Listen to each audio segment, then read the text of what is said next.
we're going to start with a banger of a series. The 4 seed in the Western Conference, the Los Angeles Clippers, taking on the 5 seed and the Dallas Mavericks. Clippers at -105, Mavericks now -115. Gonna take a little victory lap, Brandon. It's victory lap season. Last week on the show, several times, especially with Sean Little, it was on YouTube and put it on Twitter. I was like, hey, if you want Dallas when they were a dog, you better bet it now, because they're gonna not be at least as much of a dog. And I was like, I think they're gonna close as favorites in this series, given the sentiment surrounding them. What do you know? The Mavericks are now favored to beat the Los Angeles Clippers. They are the favorite in the market nearly everywhere. There are some stray numbers out there if you still want to go looking for them. It's not gonna. It's dime differences now instead of quarters, but you can still get a few spots have it. But I will say I think this is only going to keep going Dallas. I think it's only going to keep going Mavericks. We will give best bets here, and then we'll talk about kind of the series price and everything else. Let's treat this like a buckets episode that it is. Give me your best series bet for Clippers Mavericks. Hi, by the way. Hello. Yeah, let's do this. We made it to the playoffs. Matt, it's been a long, grueling season. I've watched 6 months of regular season basketball. I can't wait. Wait, is it basketball time? Okay, so look, I know best, but I'm just supposed to just give the bet, and I will in 10 seconds. I just want to say this. This series is one that part of my best bet is I'm being cautious. I'm waiting in. I know we're going to get into that a little bit more, but this is one, I think this is the most important series of the first round by far. Yeah. I think this really sets the table for the West. So I'm watching. I do have a bet I will make now, but it's probably a series I'm looking to add more later. That said, my best bet for Clippers Mavs is I'm going with the double here. You know how I like to build these positions. I wanted 6 games or more. That's the thing I felt the most confident in. I wanted a long series. That's -195. I ain't coming in with -195 on my first best bet of the playoffs. Get out of here. Can't do that. I kind of want the Clippers. They're plus 100 at one book. Here's my compromise. Give me both. Put them both together. Give me the Clippers in the series at least 6 games. So Clippers in 6 plus 650. Clippers in 7 plus 450. Combine them together. You get a plus 217. Clippers in 6 or 7. That is my first best bet. Okay. My best bet's going to be Mavericks -1.5 on the series spread line plus 135. So I'm basically taking Mavericks in 6 or fewer in this contest. So we're on opposite sides. So we're off to a great start. Let's start here. I want to ask you this question. Are you surprised at the market movement? Like, does anything about the market basically being like the Clippers, no thanks, I'll take Luka. Is there anything, even if it's more about the severity, the speed that it's moved? I will say that I didn't anticipate when I was like, it's going to go this way, you should bet it now. I didn't think that meant literally 3 days, but that's how long it took. I don't necessarily think we're going to get, we'll get some pushback, I think, in the market from sharps. I think there will probably be some group will be like, nah, I'll go with Kawhi and the team that's been better the whole season. I'll go that direction. But I do think it's going to be, I'm going to be fascinated to see where this market closes. I just think this could tilt way Mavericks. It could stabilize around here. I don't think it moves back Clippers.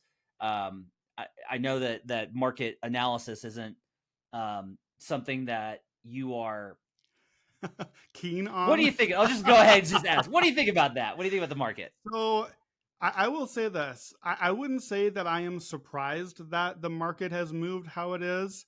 I would describe it as I'm a little bit afraid that the market has moved like it is, because the way that it has moved and so quickly to the Mavericks, to me, my interpretation, and like you just said, this is not my area, so you can probably correct me on it, but my interpretation as a bettor is not necessarily, everyone's on Dallas, which I kind of thought. We figured Dallas is the hot team. Everyone wants Dallas. Do love that you're the one on Dallas after all we've talked about on this offline. But to me, seeing the money come on Dallas and my trepidation, look, the last time I was really on buckets a bunch of times, I told people to bet 7,000 different ways on the Grizzlies. And then as soon as the podcasts all went up, There was like, John Morant is in trouble. Steven Adams has died. Everything has gone awful. Their pets' heads are falling off. And I'm convinced that there's stuff that the market knows before we get to it sometimes, because that's how this stuff works. And did the market move because Dallas is getting the bets? Or did the market move because there's not such great news about Kawhi? And maybe those are just the same thing anyways. Maybe the people that are in the market with the news also are the people who know the stuff about the Kawhi injury. And man, I think last season, I did the last second, all right, I'm going to choose to believe in the Clippers. Kawhi is my MVP pick. And then he just like stunk all year because he was injured. Like, I don't know how many times I can get burned by Kawhi. So yeah, I'm not surprised. I'm fearful that it's moved this way. And I will say this too, because of my interpretation, I think it's too early for you to victory lap on this, because if we get positive news about Kawhi, and we won't, because when have they ever given us any positive news or any news at all? But if we did, then I think that maybe it shifts back the other way. And I think the Clippers could even still close as favorites because it's close right now. Do you think that's even in the realm of possibility? Yeah, I think, and that's definitely, I think, worth mentioning, is that I'm reading it very much not from that perspective, because I'm not concerned. So it's like a blind spot for me personally, because everyone's like, this has been a topic of conversation in our Slack, is like, oh boy, but with Kawhi, and I'm like, why are you guys worried? Like, why are you guys freaking out? And they're like, he's got a knee problem. And I say that in mocking tones when it's like the guy's missed literally every season since 2020 with a knee injury. So this is a problem.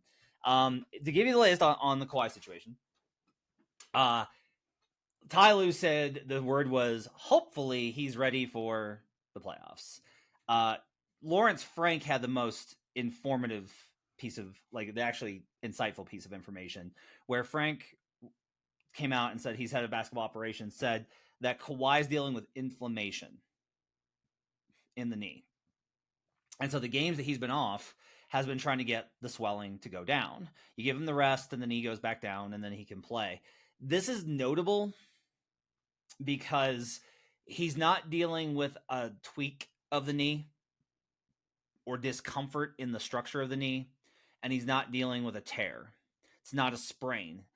Kawhi doesn't have a sprained knee. The knee that has been operated on is having some inflammation.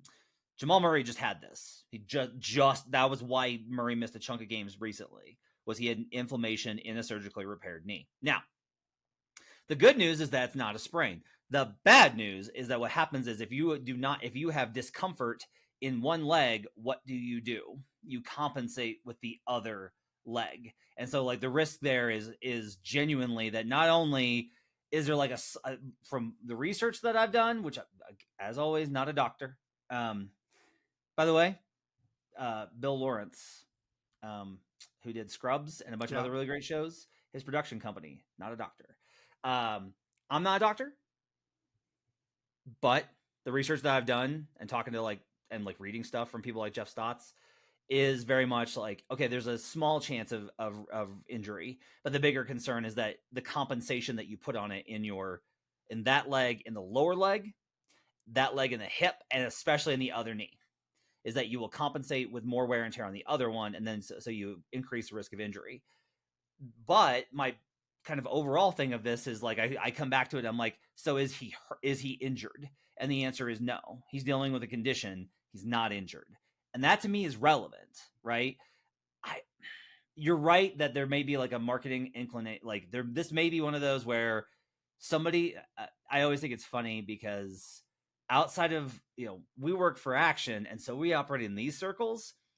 Outside of it, I get people that are like, ooh, Vegas knows. And it's like, Vegas doesn't know shit. First of all, Vegas isn't setting the lines most of the time. But second of all, they're just reacting to the money they get in.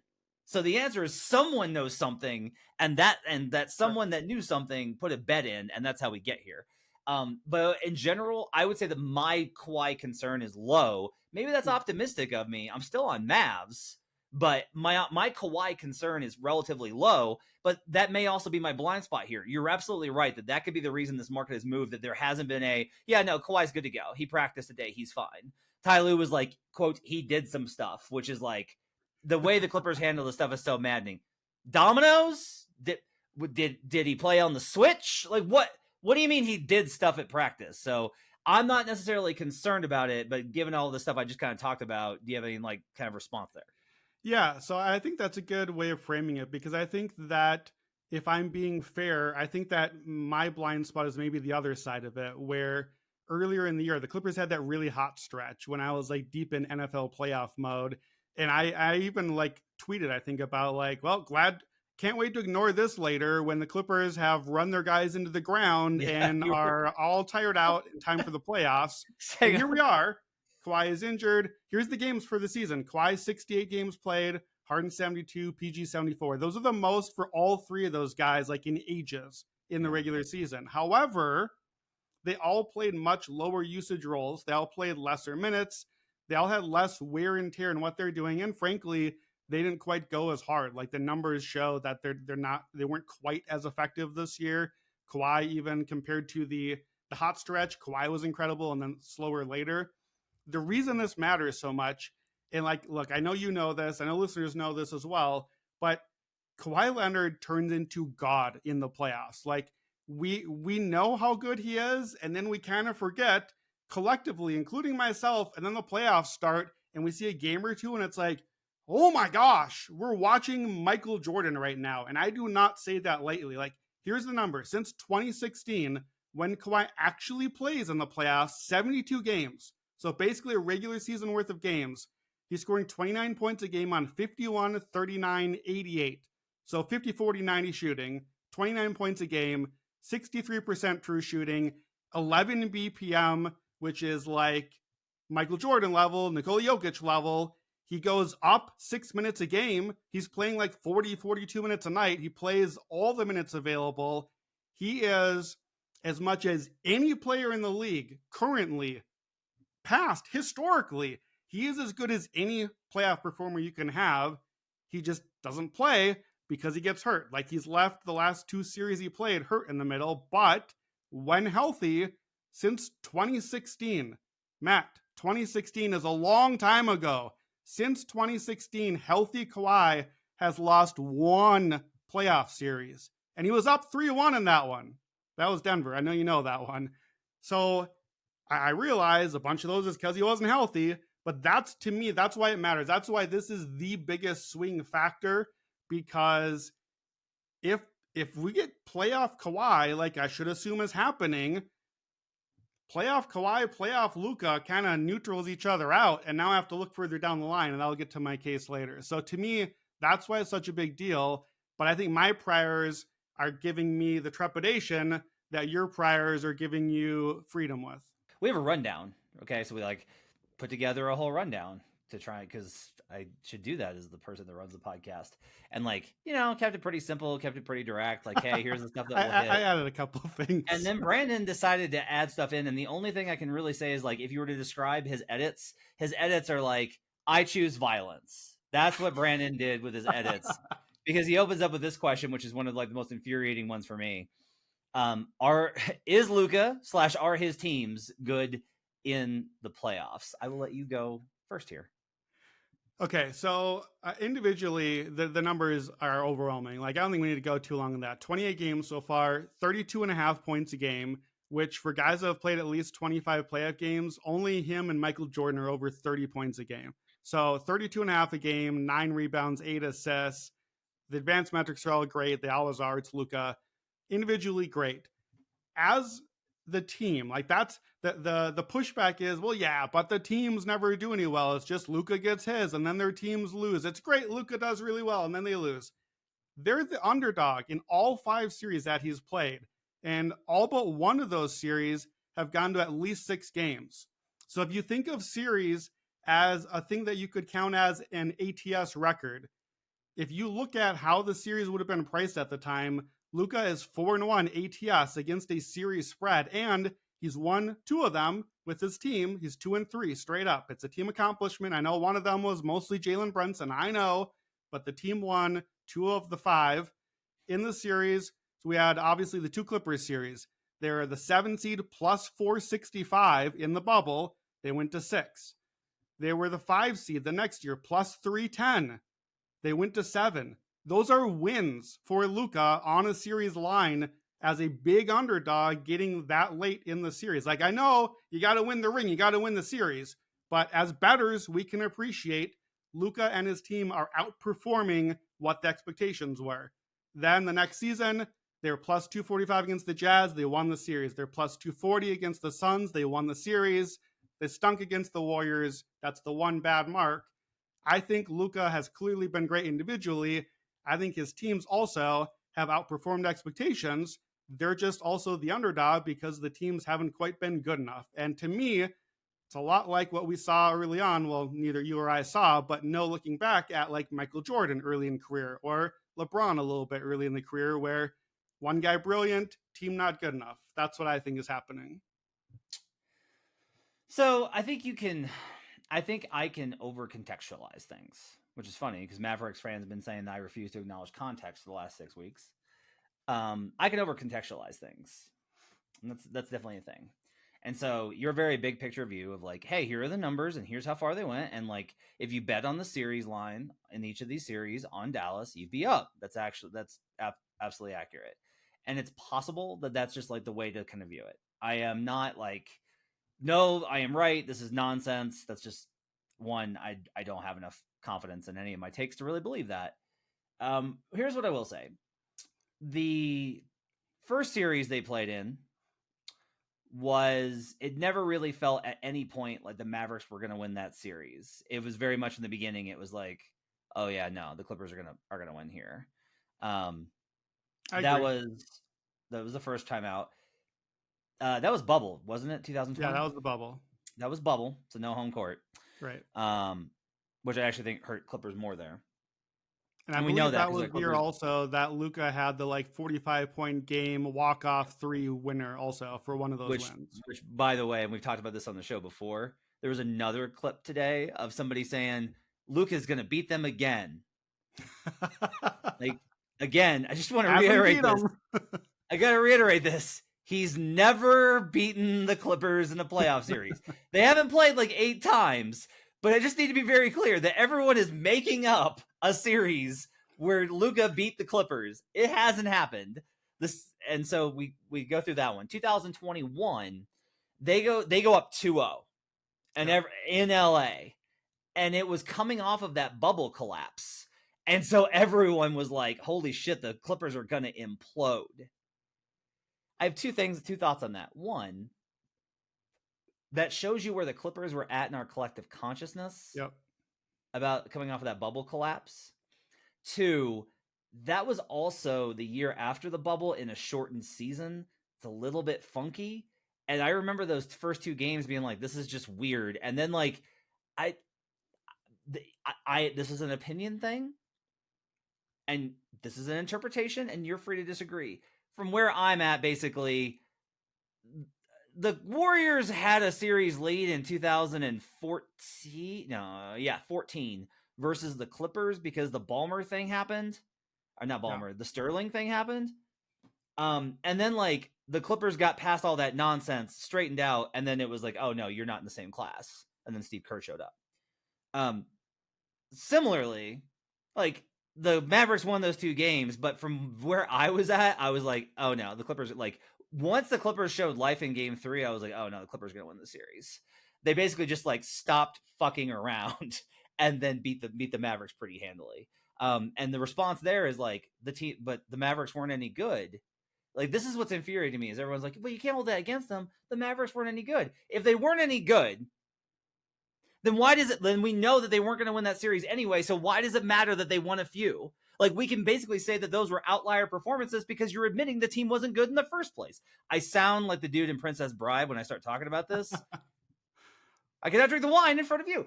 And then we have the coup de grace. He finally wins a playoff series because Jalen Brunson beats the Jazz. He came back and actually was not that effective. And as a matter of fact, from when I was watching, I was like, they're kind of better when Jalen's running the show right now because Luka's still coming back from injury.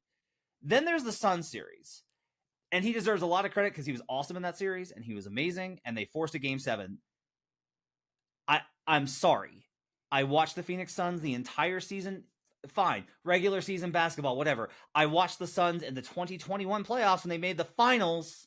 I watched them in the series versus the Pelicans, and I watched them in that series versus the Mavericks. And there is no way you can get me to you can watch that Game 7 and be like, oh no, yeah, that was just the Mavericks beating them.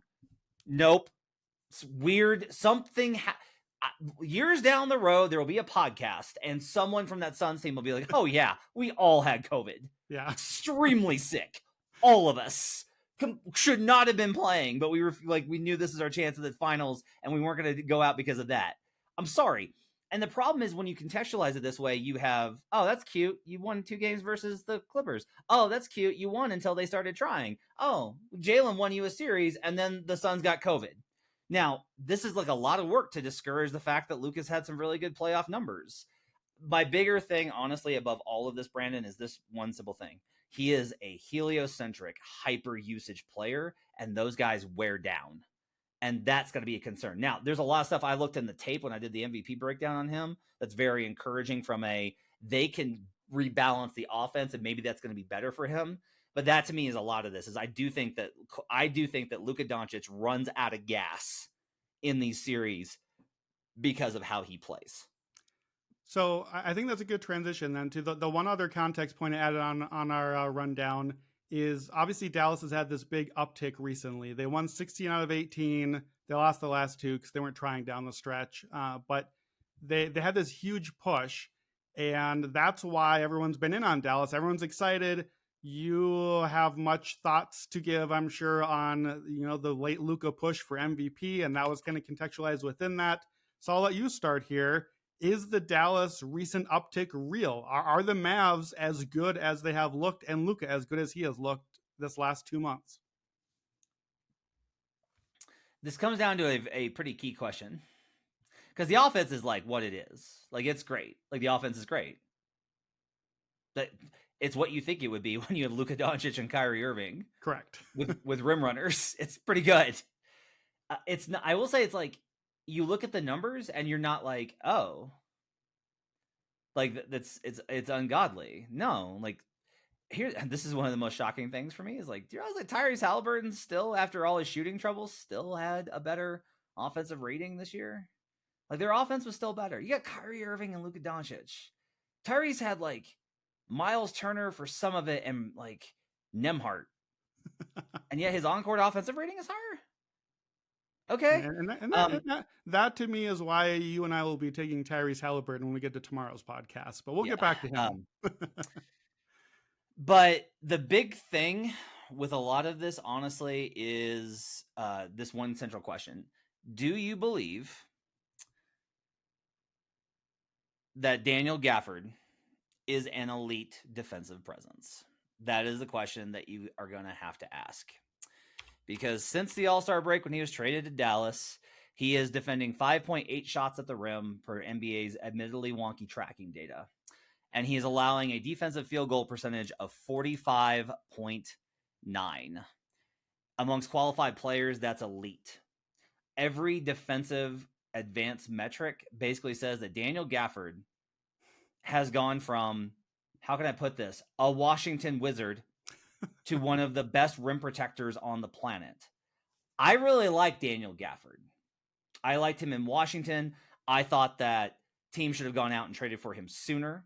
I think he's an excellent rim running big. What he was never in Washington was a rim protector. That was never his profile. And you go like, well, Matt, the Wizards were bad. Okay, go back further, because I'm the kind of loon that was watching them when they were like a borderline bubble team before Bradley Beal elected to have surgery. And it was like, yeah, no, Gafford's really good. Is he, well, what about in defense? Oh, no, complete garbage. No, can't defend at all. But it's working.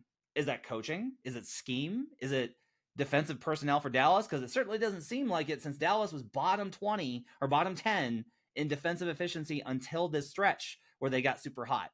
I don't know. And here's the bigger thing with this, Brandon. It may not matter. Like, I could be like, I don't think it's real. It doesn't need to be real for 5 months. It needs to be real for 3 series. And then they're in the finals. Yeah.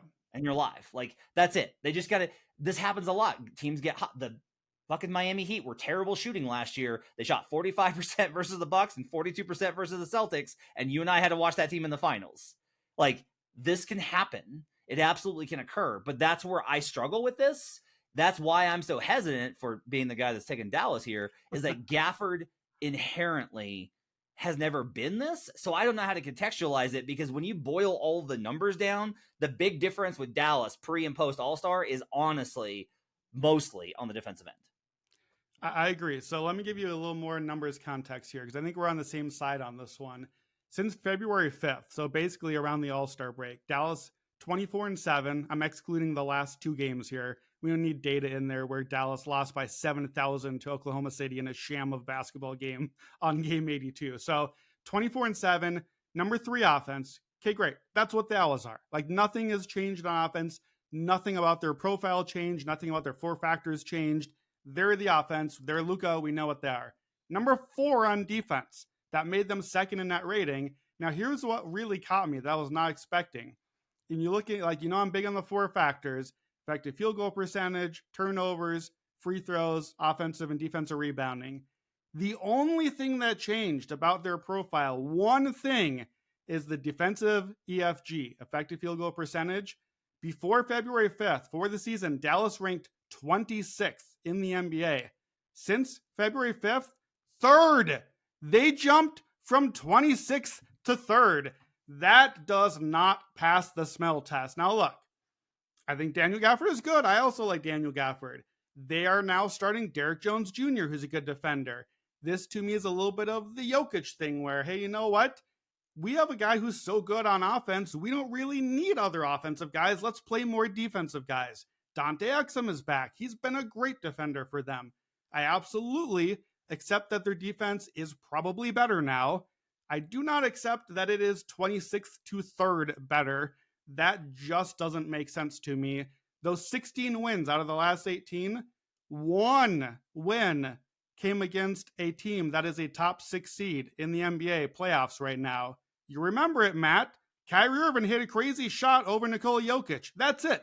That's the only win in that huge long stretch, like over a month, as Dallas has been amazing and Luka has been the MVP. It's the only win against an actual playoff NBA team.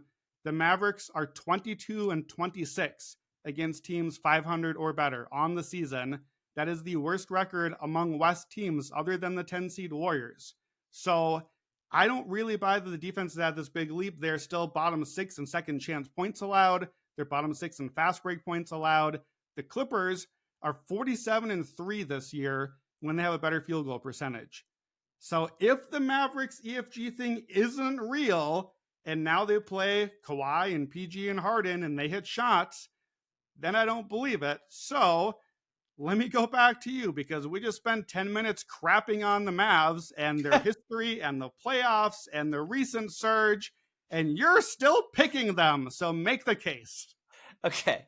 To add on to your point, by the way, I looked at since All-Star. Location EFG is basically where do opponents shoot from and based off of league average, what are they expected to shoot? Okay. This is cleaning the glass. Dallas since All-Star has the 6th lowest in terms of their offense, where they're expected to shoot.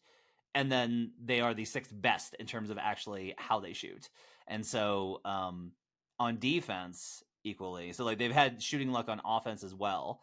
And then you look at defense as well. They've had remarkable success in that category too. So it's interesting. Here's why. Okay. I went back, I sat down and I was like, all right, I'll do my usual like playoff prep and I'll start watching all this stuff. And the problem is like nothing from the season series is applicable here. It's all before the trade deadline when they added Gafford in Washington. There were key players out for both teams in various instances, and the rotations entirely switched. And a lot of it's like a lot of the key areas where the Mavericks had advantages, or the Clippers had advantages rather, went down. One of the big things is Dallas has, one of the reasons their defense has been better on top of the shooting variance. They're playing a much more physical style basketball since the rules changed, which happened in early February. And that's helping them a ton. They got outpaced by 30 free throw attempts in the season series versus the Clippers. because this is a team that doesn't have perimeter defenders that can contain. But if you're not getting called for fouls, it's a lot easier to contain. And so they can protect a lot better. When I started thinking about the matchup differentials here too, when I was like, okay, before it was like, who guards Kawhi? And you look at the history of guys that have had to guard Kawhi and you're like, good God.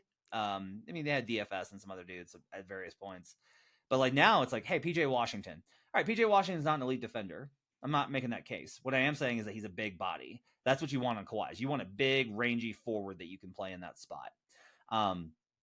They have Gaffer to match up with Zoo and apply rim pressure, which makes it really tough on Zubac because they have to either go to the switch all, we're going to let Luka cook. And I will say that the problem with that specific tactic, which worked, like this is the thing is everybody was like, why are you letting Zoo switch on Luka over and over and over and over and over again in that 2021 series? And the answer was because by the end of it, Luka was gassed and you could attack him on defense and everybody else was out of rhythm. The problem is that you can do that now, but Luka is much more likely to then kick it to Kyrie, or they will run screen, guard action with Luka. That's going to open things up. They are running a lot more like somebody was like, they've been running this for years. I was like, I know they've run this action for years, the zip action. But one of the things that I've noticed when doing the tape, Dallas more consistently is running complicated off-ball actions to create cut slips and then kickouts for three. There's just a lot more mechanisms they built in the offense. It used to be very hardened. It used to be super, super hardened, where it was just like dribble, come off a screen, ISO, pull up, or if they bring help, kick to a shooter. There's so much more movement now. Clippers kind of struggle with some of that because they have trouble tracking guys. Their entire defense is schemed to avoid having to make a lot of rotations and to make a lot of movements. And the interior backline, because of this is a very tactical thing, Ivica Zubac is playing drop and they're going to bring him way up. Okay. It's a high drop. So you don't play at the level and you don't retreat to the paint the way that like Brook Lopez or Embiid does or Gobert. Gobert's doing this a lot this year too, actually. You're playing up in pick and roll, but you're still a step back to contain. And that's really effective. But the problem is that Luka annihilates that coverage because he's so good at lobs and slip passes. So I don't know that the Clippers defensively have the kind of approach that they need to be able to defend this as well as they did because the Mavericks are that much better. The other factor here, I think, honestly, is that I don't trust the Clippers to be able to hold true to a lot of the principles that got them where they are. I've liked the Clippers and I was ready. Like my inclination when this matchup was set was like, I'm going to find a way to bet the Clippers. I'm going to bet the Clippers. But then when I started looking through the data, I kept coming up with like, man, I don't have like a big, there are not enough advantages that I can find for the Clippers. So I'll ask you this. You like the Clippers in this series. What's the advantage that they're going to have in this series to get them to the next round? Yeah, so let me start with, since my best bet really is two bets. It's a long series and a Clippers series. So I think I've basically made the case for long series. Luka's series have gone long. He's gone 6 games or longer in all but one of his series. I think Luka and Kyrie can win a game, a couple games on their own. Clippers series, Clippers lost in a 5 last year. I kind of forgot they were in the playoffs, to be totally honest. But PG was out. Kawhi played 2 games, then he was out.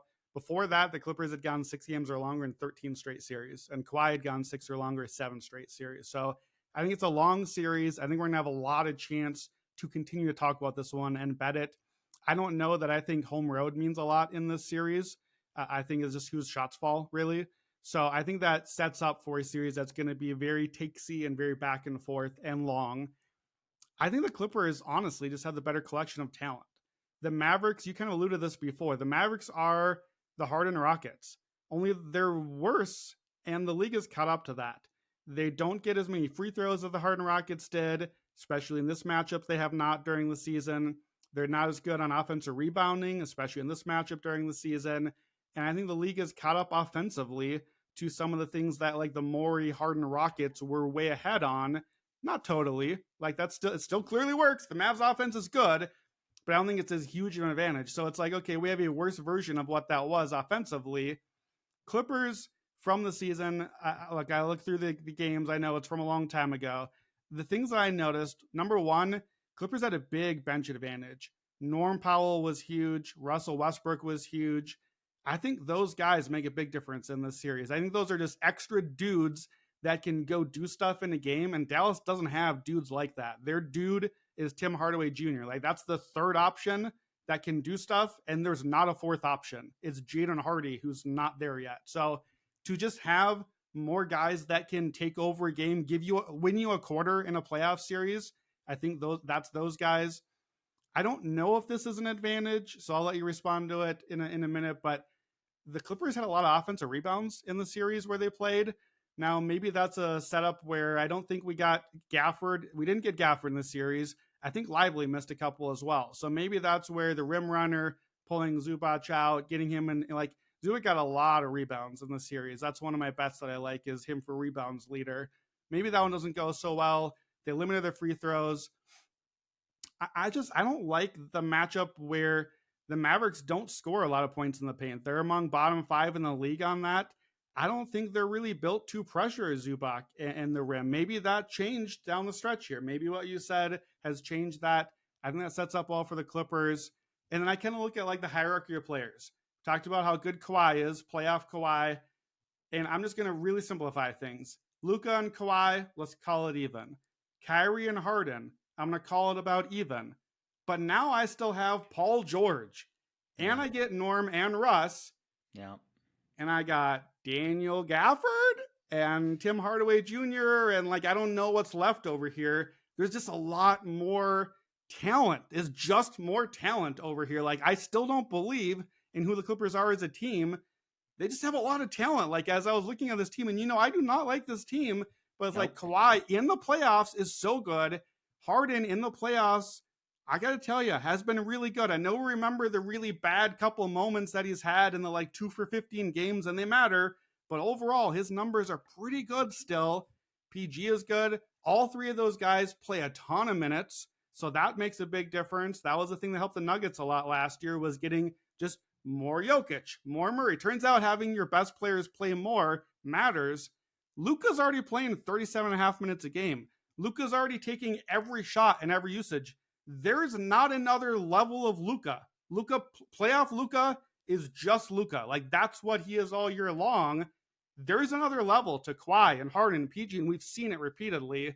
And then the last one. This is my trump card, and this is going to make you pause. I get Ty Lue, you get Jason Kidd. I don't know how to make a much bigger coaching advantage than that one. Yeah. I was going to go there. I was going to go there. I will say this. There's a couple of problems. Lue does... Ty was like the hottest coach in the league 2 years ago. Yeah. And there's been a little bit of like and at the time I was like, let's calm down like a little bit on calling Ty like a better than Kerr. Like, let's just go down like a level here. He's doing the thing where he plays the 5-guard lineup less, which is ironic because I think this is a series where it's a good series for it. It's a good series to go small, I think. Like, this is a great series to go small in. There's going to have to be a little bit of creativity. Norman Powell's really important to what they do, but they're going to get him in too many actions where he struggles. Like, you can't. One of the problems that they do have is they have too many guys that they have to either hide or rest. So, like, if Kawhi was in his prime and it was like, yeah, Kawhi's going to defend Luka for 40 minutes and Kawhi's going to score 30 points, and that's what he's doing, I would feel a little bit differently about this because Kawhi's just not there anymore. He might guard him in the last 5 minutes, and that's definitely good. But, like, a lot of it was like Norman Powell. Nope. Like, if Luka hunts him, and Luka doesn't always do this because sometimes he has weird decision-making, in my opinion, in regards to who he hunts. Yeah. Like, sometimes Luka's like, yes, I'm going to go after Give me Kawhi. Give me PG. I want him. He does this where he's like, who's the toughest defender? Oh, I'm going to kill him. Or he's going to do even worse. He's going to do... Like, what he will do is he did this with Zoo, where he was like, I'm like, this is hilarious. I could just like punish you, even though like that's what they wanted to give him. So ultimately, I think that you're absolutely right with the Jason Kidd stuff. I think you're making a really good case here for Clippers. One of the problems though is Russ has been a better defender. Russ can get really bullheaded, and he might get bullheaded in the series versus Luka, and that will cost them. Harden, they're gonna have a hard time hiding him. You asked me who the other, you were like, who's the other guy? I can't, I know this sounds crazy, but I'm dead serious. How many games do you think Dante Exum played this year? I don't know. I know he's been very good. I don't know how much he played. Maybe I'll go 45 games. Yeah, he played 55 games. He shot 108 threes. So 108 threes in 55 games. How many threes do you think he made? I think he made. I'm gonna tick it up a little bit since you're asking me. I'll give him 43s. 53 threes. Jeez. He shot 49% from 3-point range. Is a great defender. Is an awesome backdoor cutter. What's going to be interesting here is you mentioned the Kid thing. This is going to be a big part of the series because there are lineups that the Mavericks can get to that are going to give the Clippers real problems. My question with it is, can you do that and still play Luka and Kyrie? Because if you go out there and you're like, we're going to play Gafford and Washington and Exum, and we're going to play Derrick Jones Jr., you have 3 really good, big, rangy wings, Luka, who you got to hide, and Gafford for rim protection, and Lively if he plays, or Kleba if you want to switch. That's like a really useful unit. But guess who doesn't play in that? Kyrie Irving. So this is going to be one of the challenges I think for Jason Kidd is when does he go offense and when does he go defense? I still continue to kind of believe that the Mavericks are going to be able to put so much pressure, and I'm also just of the opinion Luka Doncic, you're like Luka and Kawhi are same level. I don't think they are. I think Kawhi's been awesome this year. I think he's all NBA. I think Luka Doncic is a level above. Luka Doncic is the best player in the series. That's enough to get me to a spot where I'm basically saying Mavericks are going to close this out at home. Mavericks -1.5, plus 135. When you hit the other series, can you give me some other angles that you like for the series? Yeah, just real quick on the Kawhi thing. I can totally buy that Luka is just the better player and Kawhi doesn't have that Michael Jordan playoff level in him. To me, that leads me to the other angle here, which is if I had to bet one team to win the West, if I had to bet one ticket for the West right now, it would be Clippers plus 600. Now, I'm not betting that, and I can't victory lap it when it's right because I'm not betting it yet. Maybe later after I see a game or two of Kawhi, because I don't know if I really believe that version's still in there either. But every playoffs, when we haven't seen it the entire year, he comes to the playoffs and suddenly he's playing 42 minutes a game and doing all the Kawhi stuff again. So at this point, I'm giving that the benefit of the doubt, but I'm reserving going too far in on this until I see that from Kawhi. But keep an eye out for that one. I will come back to that. Luka for series points leader, I think should be a huge favorite. Some books opened that today at -125 and they got hit because it moved quickly -250 and -300. If you get Luka to lead the series in points, he's going to have huge volume. He's going to score a lot. I know I've talked up Kawhi, but Harden will score, PG will score, Norm, Russ. Clippers got guys. Luka's going to score. Love that unless he gets hurt, basically. So look, if you get anything near even odds, take that one. Harden series points per game under. In the 3 games that they played, 2 of them Kawhi and PG played. Here's Harden's lines in those series. 14-5-3, 8-4-7. Ho-hum. Didn't really notice you were on the court today, James. I don't know that he necessarily has a huge series or not really even needs to necessarily for just what the style will be. So if Kawhi and PG are healthy, I think Harden doesn't necessarily score a ton of points. So just a prop there. And then I mentioned the Zubac rebounds thing. What'd you think about that one? Because that's actually my favorite series prop is plus 150, him to lead. Luka's the favorite. He had 10.3 rebounds a game in 23 minutes in the 3 series season matchup, mostly offensive glass. They crushed on the offensive glass, which is not normally a strength of theirs, and got a lot of easy stuff there. That kind of played into a little bit of what I liked about them. Do you think that is just kind of fluky? Is that a thing? What can you tell me X's and O's on Zubac offensive rebound? I think your worry there is fouls. there's a lot of debates about how to guard Luka, and most of them are like pray, just abandon hope. But one of the popular ones is like you just keep throwing different stuff at him. I'm actually of the opposite opinion. I have a very strong opinion that what you should do is you should take the first half and do 24 minutes of all switch. You let him cook, and he will just want to score. He'll be like, I'm going to drop 70 points on you in a play. Like, I'm about to score the most in a playoff game in NBA history, and he will want to do that. And then you come out of the locker room after he's had a little bit of a rest, and then you blitz him, and you blitz him as hard as you can, every pick and roll. You throw multiple defenders at him. You never throw a naked double at him, which means just like a guy running up, right? Like he's ISOing and you just come over and double. That's a naked double. No naked doubles. Can't do it.